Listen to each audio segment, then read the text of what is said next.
Pretend to be my wife for $5,000, said the arrogant billionaire CEO. The shy waitress's answer left him speechless. $5,000, cash, 6 hours of your time. Grace Hartley froze, her hand hovering over the empty plates she was clearing from table 12. The man in the corner booth, Nathaniel Cross, was staring at her with those cold, calculating eyes that had been following her all evening. She knew who he was. Everyone did. Billionaire. CEO. The kind of man who owned half of Seattle and acted like it. Excuse me? Grace's voice barely rose above a whisper. I need a wife. He said it like he was ordering another scotch. Casual. Matter of fact. Just for tonight, a business dinner. 6 hours. You play the role convincingly, you walk away with $5,000. Grace's grip tightened on the plates. Around them, the upscale restaurant hummed with quiet conversation, clinking silverware, the subtle movements of wealth at leisure. No one was paying attention to the waitress being propositioned in the corner. You don't even know me, Grace said. I don't need to know you. I need you to sit beside me, smile when appropriate, and convince some traditional investors that I'm a stable, married man. He reached into his jacket. $5,000, cash, tonight. He placed the money on the table between them.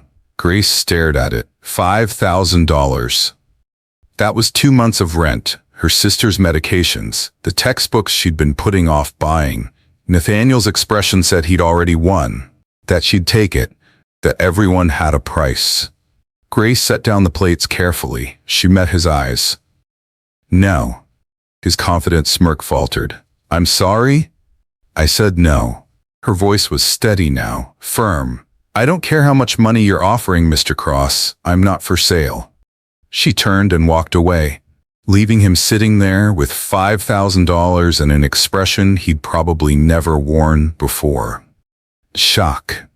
What started as an insulting proposition is about to become the most unexpected love story you've ever heard. A billionaire who thinks everything can be bought. A waitress who just taught him he's wrong. He'll come back, because men like him always do. But what happens when fake becomes real? When walls come down, and when two people from completely different worlds realize they're exactly what the other needs? Welcome back to Citadel Reality Stories, my wonderful family. Where are you watching from, and what's the time over there? I would like to connect better with you all. Support us to make this story go viral. Like, share, and subscribe, and hit that notification bell, because what happens next will make you keep smiling hours after the story has ended. 4 hours earlier. Grace had noticed him the moment he walked in. Hard not to. Nathaniel Cross didn't just enter a room, he commanded it. Expensive suit that probably cost more than her car. Confident stride, that face that belonged on magazine covers, all sharp angles and cold perfection. He'd requested the corner booth, the one with the view of the entire restaurant but tucked away enough for privacy. I'll take that table, Grace's coworker Jennifer had said immediately, already smoothing her hair. He's mine. Another waitress, Diane, cut in. I saw him first. Their manager Gerald intervened. Grace, you take him. You're the only one who won't embarrass us by drooling all over a customer. Grace had nodded, grateful and anxious at once. She approached his table with water and a menu. Good evening, sir. My name is Grace, and I'll be... Scotch. Macallan 25. Neat. He didn't look up from his phone. Of course. Would you like to hear about our specials? No. Grace stood there for a moment, dismissed like furniture. She was used to it. Rich men rarely saw waitresses as people. She brought his scotch. Took his order when he was ready. Ribeye rare, no sides. Refilled his water when he wasn't looking because he'd never ask. And through it all, she felt his eyes on her. Not the way men usually looked at Jennifer or Diane. Not with interest or attraction. With assessment. Like she was a problem he was trying to solve. It made her uncomfortable. Grace tried to focus on her other tables. The anniversary couple at table 4 who held hands between courses. The family at table 8 whose daughter had just gotten into college. The regulars who always requested her section because she remembered their names and asked about their lives. This was why she did this job. Not the money, though God knew she needed it, but the people, the moments, the chance to make someone's night a little brighter. Her sister Emma always said she was too soft for the world. Maybe she was right. 3 years ago, Grace had learned the hard way what men like Nathaniel Cross wanted from women like her. His name had been Preston Carmichael, heir to a pharmaceutical fortune, charming, attentive. He'd come into the cafe where she worked, struck up conversations, asked her out. Grace had been 24 and stupid enough to believe he actually liked her. 3 months in, she'd met his friends at some charity gala he'd brought her to. She'd overheard them in the bathroom. Preston's slumming it with the barista. That's a new low even for him. It's a game. He always picks girls like that. Plain, poor, grateful. Easy to control. How long before he gets bored? Grace had walked out of that gala and never answered Preston's calls again. She'd learned her lesson. Men like that didn't date women like her. They collected them. Temporary amusements before returning to their real lives. So when Nathaniel Cross looked at her with those calculating eyes, Grace knew exactly what she was seeing. Another rich man looking for something to use. At 10 p.m., the restaurant began to empty. Grace was clearing table 12 when Nathaniel gestured her over. "I'd like to speak with you. Sit." "I'm working, sir. I'll pay for your time. Sit." Grace remained standing. "Is there something wrong with your meal?" The meal was fine. He studied her face like she was a puzzle. "You're different from the others? The other waitresses? The other people who work here. You don't perform. You're genuine. That's rare." Grace didn't know how to respond to that. "How much do you make?" he asked suddenly. "I'm sorry?" "Your salary. Tips included, annually. How much?" "That's personal. 30,000? 35? He was guessing, accurately. "You're putting yourself through school, community college based on your schedule. You send money home to family, you're tired but you hide it well." Grace felt exposed, seen in a way that made her want to run. "What do you want, Mr. Cross?" That's when he made his offer. $5,000, 6 hours, pretend to be his wife. And that's when Grace said no. She walked away from that table feeling proud and terrified. Proud because she'd stood her ground. Terrified because she needed that money desperately. Her sister Emma was 16 and battling leukemia. The treatments were expensive. Their parents were gone. Car accident when Grace was 19 and Emma was 8. Grace had raised her sister alone, working multiple jobs, sacrificing her own dreams to keep Emma alive. $5,000 would cover next month's medical bills with money left over. But taking it would mean admitting Preston had been right, that she was the kind of girl who could be bought, just at a higher price than he'd been willing to pay. Grace changed out of her uniform in the staff room, her hands shaking. Jennifer poked her head in. "Did he leave you a big tip? God, he's gorgeous. Did you get his number?" "No," Grace said quietly. "Waste. Men like that don't come around often." Thank God for that, Grace thought. She grabbed her coat and headed for the exit, ready to take the bus home to her cramped apartment where Emma would be waiting, probably asleep on the couch with her textbooks scattered around her. As Grace pushed through the restaurant's front door into the Seattle rain, she didn't see Nathaniel watching her from his booth. She didn't see him pull out his phone and make a call. "Michael?" "It's Nathaniel. I need background on someone." Grace Hartley. Works at Marcello's. Find out everything. Family, finances, history. Everything. He paused, still watching the door she'd disappeared through. "And Michael? Find out what she cares about. Everyone has a pressure point. I just need to find hers." Because Nathaniel Cross always got what he wanted. And right now, he wanted the woman who'd just told him no. The next morning, Grace arrived at Seattle Children's Hospital.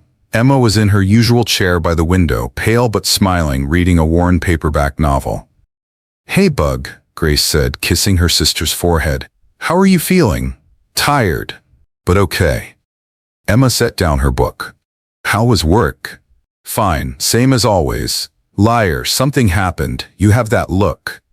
Grace sighed. Emma had always been able to read her. "Some rich guy offered me money to pretend to be his wife for a business dinner." Emma's eyes went wide. "How much money?" "Does it matter?" I said no. "Grace." I said no, Em. I'm not that girl." Emma reached for her hand. "You're the girl who works 2 jobs to pay for my treatment. The girl who gave up college to take care of me. The girl who deserves something good for once." "Not like that." "Then how?" Emma's voice was soft but urgent. "When do you get something for yourself? When do you stop sacrificing everything?" Grace didn't have an answer. A nurse came in to check Emma's vitals, and Grace stepped out into the hallway. She leaned against the wall, exhausted. $5,000. She could almost hear the number whispering to her, tempting her, offering solutions to problems that kept her awake at night. Her phone buzzed, unknown number. She almost didn't answer, then curiosity won. "Hello? Grace Hartley?" The voice was smooth, professional, not Nathaniel. "My name is Michael Torres. I'm Mr. Cross's executive assistant. He'd like to meet with you. Today, he has a revised offer." "I'm not interested." "He's prepared to donate $50,000 to Seattle Children's Hospital, specifically to the Leukemia Research Wing, in your sister Emma's name." Grace's breath caught. "All he asks is 1 hour of your time, to hear him out. That's all. 1 hour. What do you say, Miss Hartley?" Grace closed her eyes. He'd found her pressure point, and they both knew she couldn't say no. Not to this. The address Michael had given her was a penthouse in downtown Seattle. Of course it was. Grace stood in the lobby, feeling small and out of place in her worn jeans and secondhand jacket. The doorman had looked at her like she'd wandered in by mistake until she'd given Nathaniel's name. Then suddenly she was being escorted to a private elevator. The doors opened directly into the penthouse. Floor-to-ceiling windows, modern furniture that looked like art. A view of the city that made her dizzy. And Nathaniel Cross standing by those windows, hands in his pockets, looking like he owned the world. Because he did. "You came," he said. "You used my sister to manipulate me. What choice did I have?" "That's not manipulation. That's incentive." He gestured to the leather couch. "Please, sit." Grace remained standing. "You have 1 hour. Talk." Nathaniel's jaw tightened. He wasn't used to being spoken to like this. "Good. I need your help," he said finally. "You need a prop. There's a difference." "Sir." He moved to the bar, poured himself a drink. Didn't offer her one. "I have a business deal. $4.2 billion. The Ishikawa Corporation. They're traditional. Family values. They won't do business with." He paused. "Unstable bachelors." "You mean playboys?" His eyes flashed. "I mean single men. They believe family men are more trustworthy, more committed, less likely to make reckless decisions. So you need to appear married. For one dinner, 6 hours, tomorrow night." Grace crossed her arms. "Why not hire an actress? Someone trained for this?" "I tried. They're too polished, too perfect. The Ishikawas would see through it immediately." He turned to face her fully. "But you're real. You don't perform. You just are. That's what I need." "You investigated me." It wasn't a question. Yes. At least he didn't lie. "You found out about Emma, about the medical bills, about everything." Grace's voice was cold. "And you thought what? That you could buy me? That desperate people don't have principles?" "I thought you'd understand mutual benefit." Nathaniel set down his glass. "I get my deal. You get help for your sister. Everyone wins. Except I lose my dignity." "Dignity doesn't pay medical bills." The words hung in the air like a slap.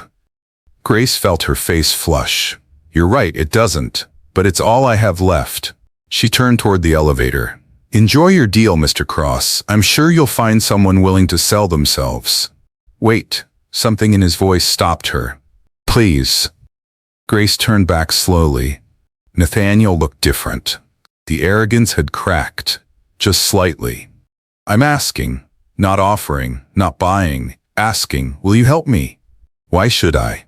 Because if I don't close this deal, 2,000 people lose their jobs. My company goes under. My father spent 40 years building Cross Enterprises from nothing. He died 2 years ago believing I'd protect his legacy. If I fail tomorrow night, I fail him. I fail everyone who depends on me. His voice was raw, real. Grace hesitated. And Emma? She asked quietly. The donation stands regardless of your answer. $50,000 to the hospital, in her name, whether you help me or not. Grace stared at him. You're serious. I don't lie about money. She believed him. Somehow, despite everything, she believed him. One dinner, Grace said slowly, 6 hours, then we never see each other again. Agreed. And I don't want your $5,000. Keep it. The hospital donation is enough. Nathaniel frowned. That seems non-negotiable. He studied her face, then nodded. All right. And one more thing. Grace stepped closer. Before this dinner, you come with me somewhere. 2 hours. No questions. No complaints. You do exactly what I say. Where? You'll see. Do we have a deal, Mr. Cross? Nathaniel extended his hand. Grace looked at it for a long moment. Then she shook it. His hand was warm, strong. It shouldn't have sent electricity up her arm, but it did. The next afternoon, Grace took Nathaniel to Seattle Children's Hospital. He'd shown up in a town car, wearing another expensive suit. She'd made him change into jeans and a plain shirt she'd brought. This is ridiculous, he'd muttered. This is the deal. Now they stood in the pediatric oncology wing. Children laughing, playing, fighting battles no child should have to fight. Emma was in the common room, helping a younger girl with a puzzle. That's my sister, Grace said quietly. Nathaniel watched Emma, thin, pale, but smiling as she encouraged the little girl. She's 16, diagnosed 2 years ago. The treatments are working, but they're expensive. We've maxed out every assistance program. I work 80 hours a week and it's still not enough. Grace, I'm not telling you this for pity. I'm telling you this so you understand. She turned to face him. These kids? They're why I said no to you. Because my sister is in this fight. And I won't disrespect that fight by pretending to be something I'm not for money. The only reason I'm here now is because you're actually helping them, not me, them. Nathaniel was silent. Emma spotted them. Her face lit up. Grace. She came over, bringing the little girl with her. This is, Grace hesitated. This is Nathaniel. He's the one making the donation. Emma's eyes went wide. Really? Oh my God, thank you. Do you know how many families that's going to help? Nathaniel looked uncomfortable. You're welcome. The little girl tugged on Nathaniel's sleeve. Are you Grace's boyfriend? No, Grace said quickly. Yes, Nathaniel said at the same time. They looked at each other. Emma grinned. He is, isn't he? Grace, you didn't tell me you were seeing someone. It's complicated, Grace managed. The little girl looked between them. My daddy says when grown-ups say complicated, it means they like each other but they're scared to say it. Nathaniel crouched down to the girl's level. What's your name? Lily. Well, Lily, you're very wise. Are you scared to say you like Grace? Nathaniel glanced up at Grace. Their eyes met. Terrified, he said softly. Something passed between them in that moment, something neither of them was ready for. Grace broke the eye contact first. We should go. The dinner is in 4 hours. I need to get ready. As they left the hospital, Nathaniel was quiet. Finally, he spoke. Your sister, she's strong. She has to be. No, I mean genuinely strong. Not just surviving, living, despite everything. She learned that from watching our parents. They taught us that circumstances don't define character. Choices do. Nathaniel was silent for a long moment. I think, he said slowly, that you're a better person than I'll ever be. Then maybe, Grace said quietly, you should stop trying to buy people and start trying to be someone worth knowing. The words hit him like a punch. And for the first time in his carefully controlled life, Nathaniel Cross felt ashamed. The boutique was the kind of place Grace had only seen in magazines. Marble floors, crystal chandeliers, dresses that cost more than her monthly rent, displayed like museum pieces. Mr. Cross, the owner, an elegant woman named Victoria, greeted them warmly. We have several options prepared for Mrs. Cross. Grace flinched at the title. Nathaniel noticed. His hand found the small of her back, steadying, reassuring. Give us the room, he said to Victoria. When they were alone, Grace turned to him. I can't afford any of this. I'm paying. Nathaniel, you're doing me a favor. This is part of the deal. He gestured to the dresses. Pick whichever one makes you feel confident. Grace moved through the racks slowly. Each dress was more beautiful than the last. Silk, satin, designs she'd never imagined wearing. She selected 3 to try on. The first was too revealing. The strap she felt exposed. The second was too formal. She felt like she was playing dress-up. The third, Grace stepped out of the fitting room and Nathaniel's breath caught. The dress was midnight blue. Simple but elegant. It hugged her curves without being inappropriate, made her feel beautiful without feeling like someone else. That one, Nathaniel said. His voice was rough. You don't think it's too plain? I think it's perfect. He stood, moving closer. You're perfect. Their eyes met. Grace's heart hammered. Don't what? Don't look at me like that, like this is real. What if I want it to be? Grace stepped back. We had a deal, 6 hours. Then we go back to our separate lives. What if I don't want to? You don't get to decide that. Her voice shook. You don't get to manipulate me into this and then pretend it's something more. I'm not pretending. Yes, you are. Grace's composure cracked. This is all pretend. The dress, the dinner, the concerned billionaire act. Tomorrow you'll wake up and remember I'm just a waitress you hired. I won't be that girl, Nathaniel. I won't be the naive idiot who thinks Pretty Woman is real life. This isn't about Pretty Woman, isn't it? Grace's eyes filled with tears she refused to let fall. Rich man saves poor girl? She should be grateful? She should fall at his feet because he finally noticed she exists? That's not what this is. Then what is it? Because from where I'm standing, you're still trying to buy me, just with pretty words instead of cash. Nathaniel looked like she'd slapped him. I'll take the dress, Grace said to Victoria, who'd been hovering nervously by the door. We need to go. The car ride to the restaurant was silent, tense. Grace stared out the window, arms wrapped around herself. Nathaniel stared at his phone, jaw clenched, not actually reading anything on the screen. Finally, he spoke. I'm sorry. Grace didn't respond. I'm sorry for investigating you, for using Emma as leverage, for making you feel like a transaction. His voice was low, sincere. You're right. I tried to buy you, because that's all I know how to do. Buy things, control things, fix problems with money. Grace turned to look at him. My father taught me that emotions were weaknesses, Nathaniel continued, that caring about people gave them power over you. So I learned not to care, not to feel, to treat everything like a business deal. He met her eyes. Then you said no to me, and I didn't know what to do with that. No one says no to me. Maybe they should. Maybe. A ghost of a smile. You scare me, Grace, because you make me feel things I've spent 35 years avoiding. That's not my problem to solve. I know. He looked away. Tonight, at this dinner, I need you to play a role.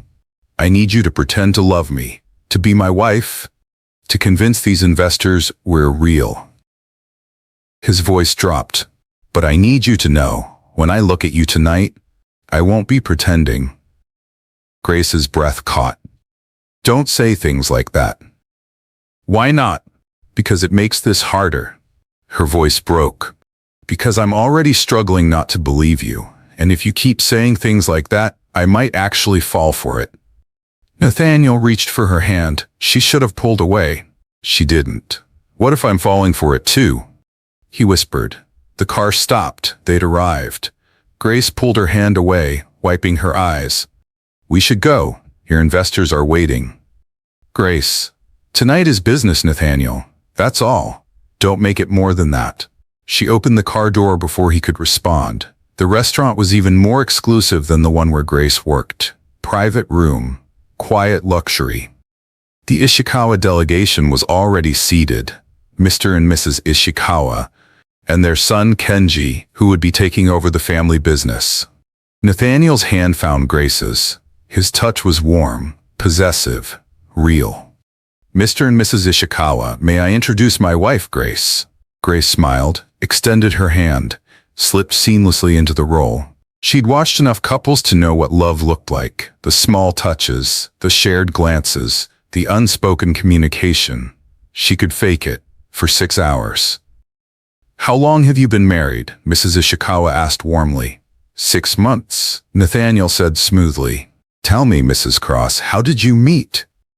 Grace felt Nathaniel tense slightly. They hadn't prepared this. She smiled. He came into the restaurant where I worked. He was arrogant, dismissive, treated everyone around him like they were invisible. Nathaniel's eyes widened slightly. I called him out on it. Grace continued.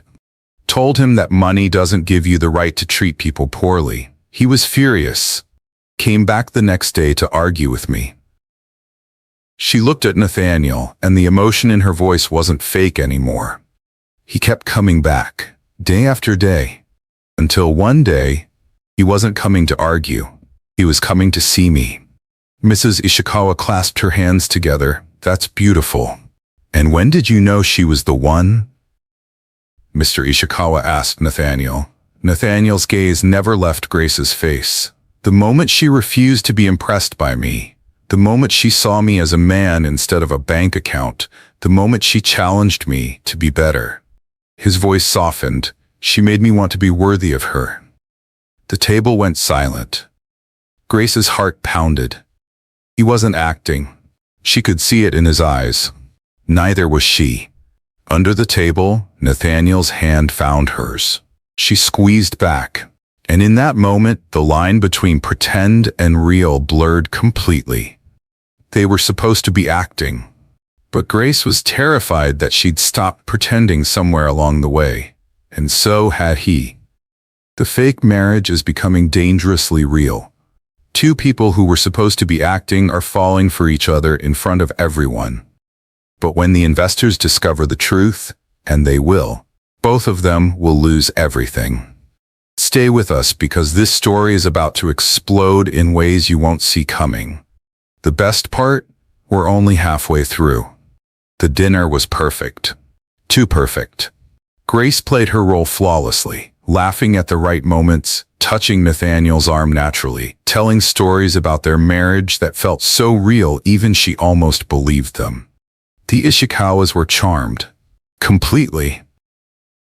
Mr. Ishikawa raised his glass to partnership, to family, to the future of our companies together. Nathaniel raised his glass. His hand was steady. Grace raised hers. Her hand trembled. Because this was it. The deal was done. 6 hours were almost up. Soon she'd go back to her tiny apartment, back to her waitressing job, back to her real life. And Nathaniel would go back to his. The thought made her chest ache. Excuse me, Grace said quietly, standing. I need to use the restroom. She escaped to the bathroom, gripping the marble sink, trying to breathe. This wasn't real. It couldn't be real. He was a billionaire. She was a waitress. He lived in penthouses. She lived in a walk-up with broken heating. He'd offered to buy her. She'd said no. None of this made sense. The bathroom door opened. Mrs. Ishikawa entered, her expression warm. Are you all right, dear? Yes, sorry, just needed a moment. Mrs. Ishikawa moved to the sink beside her. Marriage is difficult, isn't it? Even when you love someone deeply. Grace didn't know what to say. I can see it, you know, the way you look at him, the way he looks at you. She smiled. My husband and I have been married 42 years. I know real love when I see it. Grace's throat tightened. What if it's too new, too fragile? What if we're making a mistake? Love is always a risk. Mrs. Ishikawa touched Grace's hand gently. But the biggest mistake is walking away from it because you're afraid. Grace returned to the table. Nathaniel stood immediately. You okay? Fine. But she wasn't fine. Mrs. Ishikawa's words echoed in her head. The biggest mistake is walking away because you're afraid. Was she afraid? Yes. Terrified of getting hurt, of believing this was real when it wasn't, of falling for a man who'd only wanted her because she was convenient. The dinner ended with handshakes, promises, plans to finalize contracts in the morning. They'd done it. The deal was secured. Nathaniel's company was saved. Grace had fulfilled her end of the bargain. It was over. The car ride back to her apartment was silent. The driver navigated through Seattle's late-night traffic while Grace and Nathaniel sat in the back seat, not touching, not speaking. Finally, Grace broke the silence. You did it. The deal is done. We did it. No, you did it. I just played a role. Grace, thank you for the donation to the hospital. Emma will be thrilled. Her voice was professional, distant. I'll send the dress back tomorrow. Keep it. I don't need it. I'll never wear it again. Nathaniel flinched. So that's it? We just go back to being strangers? We were always strangers, Nathaniel. Tonight was an arrangement, nothing more. You don't believe that. I have to believe that.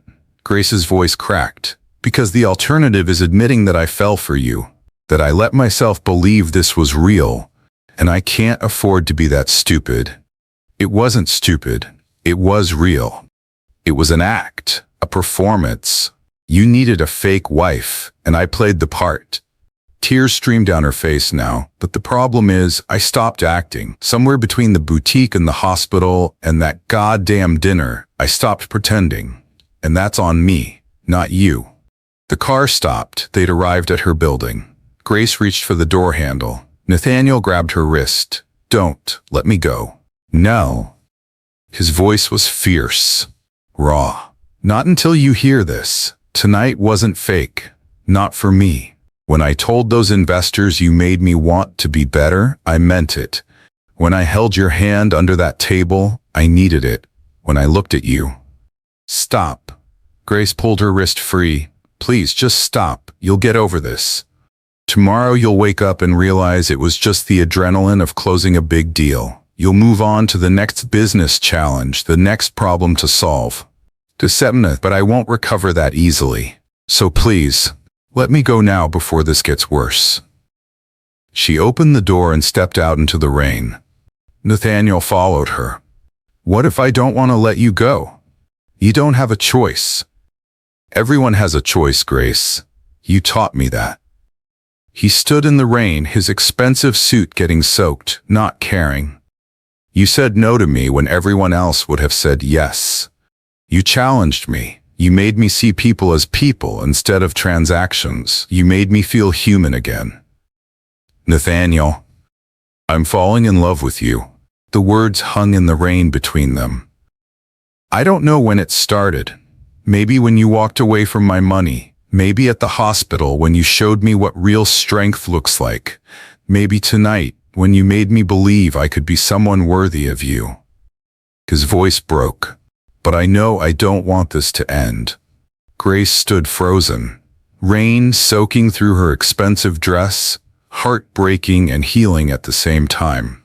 You don't love me, she whispered. You love the idea of me, the girl who said no, the challenge. But I'm not a challenge, Nathaniel. I'm a person. A messy, complicated person with student loan debt and a sick sister and a life that doesn't fit into your world. Then let me fit into yours. That's not how this works. Why not? He stepped closer. Why can't I be the one who changes, who adapts, who learns to live differently? Because people like you don't change. Not really. You'll try for a while and then you'll resent me for making your life smaller, for dragging you down to my level.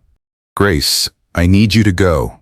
Her voice was barely audible. Please, just go. Nathaniel stared at her for a long moment. Then he nodded slowly. Okay, I'll go. He turned toward the car, stopped, looked back. But I meant what I said. Every word. And when you're ready to believe me, if you're ever ready, I'll be waiting. He got in the car and drove away. Grace stood in the rain, watching the taillights disappear, and finally let herself cry. Because she'd just walked away from something real, something she wanted desperately, something she was too terrified to believe in. 3 days passed, 3 days of Grace going through the motions, work, hospital, home, repeat. 3 days of her phone not ringing, 3 days of checking anyway. Emma noticed immediately. You're miserable. I'm fine.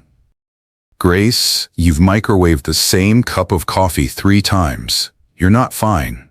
Emma set down her book. It's him, isn't it? The billionaire? Grace didn't answer. What happened after the dinner? Nothing. The deal went through. I came home. That was it. Liar.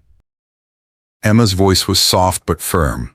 Something happened. You've been crying. Don't think I haven't noticed. Grace sank into the chair beside Emma's hospital bed. He said he was falling in love with me. Emma's eyes widened. And you said? I told him to leave, that it wasn't real, that he'd regret it. Grace, I did the right thing, Em. Men like that don't fall in love with women like me. Not really, it was just the excitement of the deal, the thrill of the chase.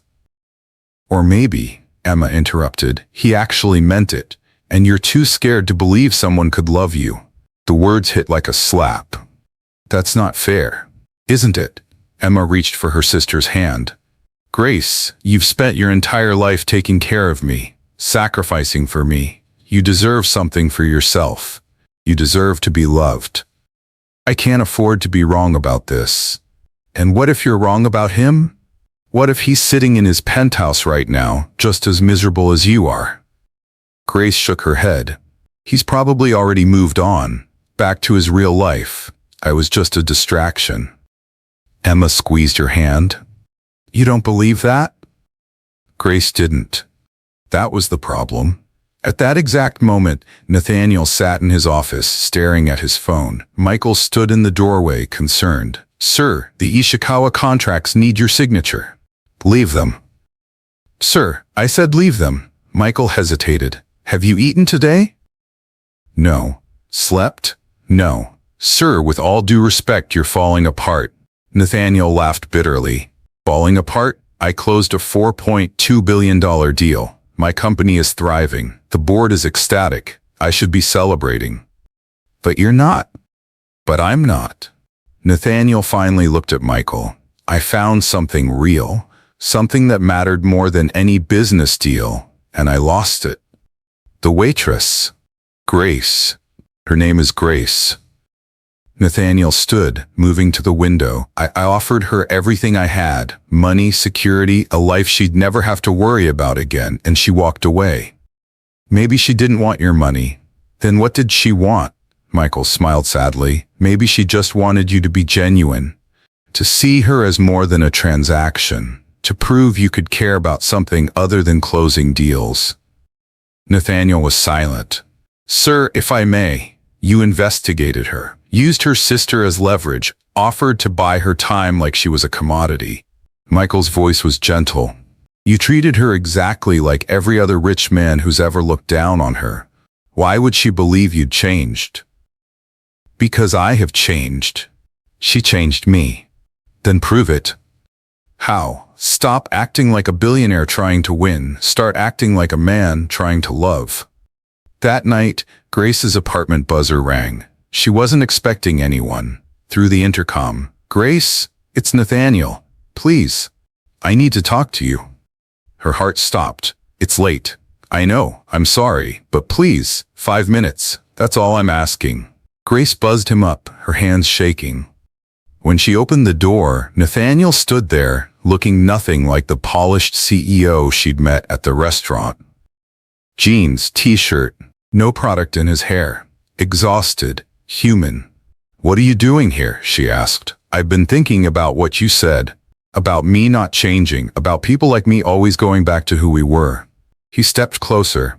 "You were right. I don't know how to be different. I don't know how to live in your world." Grace's chest tightened. "Then why are you here?" "Because I want to learn." His voice was raw. "Teach me. Show me what matters to you." "I don't want to pull you into my world, Grace. I want to understand yours." "Nathaniel, I quit my job." Grace's mouth fell open. "What?" "This morning, I stepped down as CEO. Appointed my COO to take over. I'm staying on the board, but I'm done running the company." He ran a hand through his hair. "My father built that company, and for years I thought honoring him meant sacrificing everything else. But you know what I realized? He'd be more disappointed in the man I became than in the company I walked away from." "You loved that job." "I loved the distraction, the power, the control." Nathaniel's eyes locked on hers. "But I don't love it more than I love you." Grace couldn't breathe. "I don't know how to do this," he continued. "I don't know how to be a good partner or how to live a normal life or how to be anything other than the cold bastard my father raised. But I want to try. With you. If you'll let me." "This is insane," Grace whispered. "Probably. You barely know me." "I know enough. I know you're kind, even when the world gives you every reason not to be. I know you fight for people who can't fight for themselves. I know you make me want to be better." His voice cracked. "I know that every day for the past 3 days has felt empty without you." Grace felt tears streaming down her face. "What if this doesn't work? What if we're too different? Then we'll fail. But at least we'll fail together." He reached for her hand. "Grace, I'm not asking you to marry me. I'm not asking you to move into my penthouse or change your life. I'm just asking for a chance. A real chance. To prove that what we felt that night wasn't fake." Grace looked at their joined hands. At this man who'd walked away from everything because of her. At the vulnerability in his eyes that she'd never seen before. "One date," she said finally. "What? You want a chance? Then take me on a real date. No business deals, no fancy restaurants, no pretending, just us. If you can handle my actual life, my tiny apartment, my sick sister, my student loans, my work schedule, then maybe we have a shot." Nathaniel smiled, really smiled. "When?" "Tomorrow. Pick me up at 7 and Nathaniel?" "Yeah." "Wear the jeans, not the suit." He laughed, and it was the most genuine sound she'd ever heard from him. "Deal." 6 months later, the courthouse in downtown Seattle was nothing like the fancy wedding Grace had seen in magazines. No flowers, no orchestra, no 100 guests in designer clothes. Just a simple room with a judge, 2 witnesses, and a man and woman who'd learned that love wasn't about grand gestures, it was about showing up.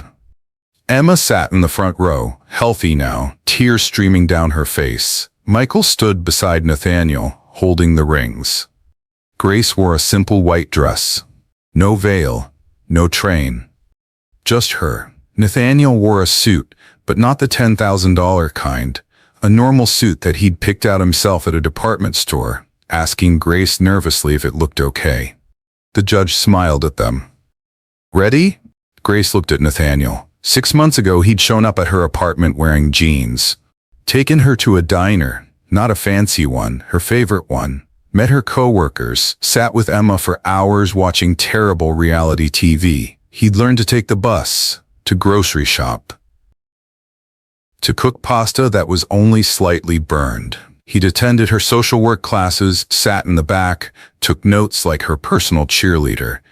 He'd volunteered at the children's hospital every Sunday, learned every kid's name, brought board games and terrible jokes. He'd become human, and she'd fallen completely, irrevocably in love with him.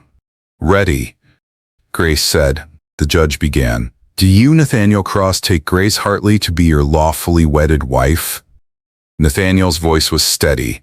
Sure. I do. I really, really do. Laughter rippled through the small room.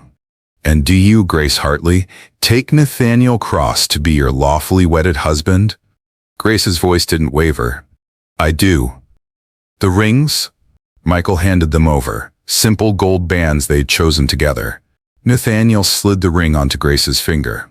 I promise to never try to buy you, to earn you every single day, to be worthy of your love.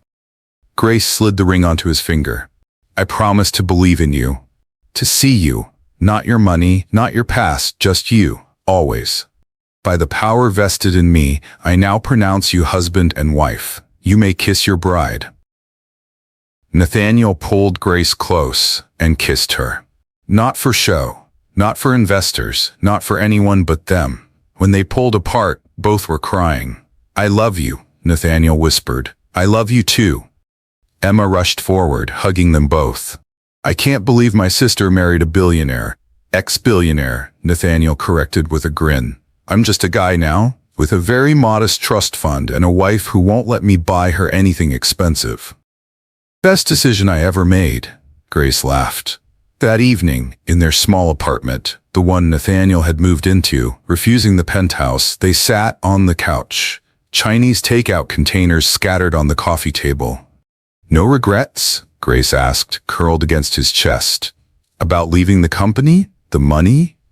The old life? Nathaniel kissed the top of her head. Not even for a second. You gave up everything. No, I gave up nothing. He tilted her chin up to look at him. I traded an empire for a home, transactions for love, control for connection. I didn't lose anything, Grace. I found everything. Grace smiled. That's very poetic for a former ruthless CEO. You've made me soft. Good. They sat in comfortable silence, watching the Seattle skyline through their modest apartment window. You know what's funny? Nathaniel said. What? A year ago, if someone had told me I'd be happiest in a tiny apartment eating takeout with my wife, I'd have laughed in their face. And now? Now I know that the best things in life are the ones you can't buy. He pulled her closer, like the woman who told a billionaire no and taught him what really matters. Grace kissed him softly. We're going to be okay, aren't we? Better than okay. Nathaniel smiled. We're going to be happy, really, genuinely happy. And they were. Some people believe money can buy anything, but Grace taught Nathaniel the truth. The most valuable things in life, dignity, love, genuine connection, can't be purchased. They can only be earned. He offered her $5,000 to pretend to love him. She refused, and in doing so, she gave him something priceless, the chance to become someone worthy of real love. Because true wealth isn't measured in bank accounts. It's measured in the people who choose you when you have nothing left to offer but yourself. And sometimes the best answer to how much is simply, I'm not for sale. That's when you find out who really loves you and who's worth loving back. From a cold transaction to a real transformation. From fake marriage to forever love. This is what happens when someone refuses to be bought and teaches a billionaire what actually matters. If this story touched your heart, if it reminded you that some things can't be purchased, share it with someone who needs to hear it. Hit that subscribe button for more stories about love, redemption, and the courage to say no to everything except what's real. Thank you for being here. Thank you for believing in love stories that earn their happy endings.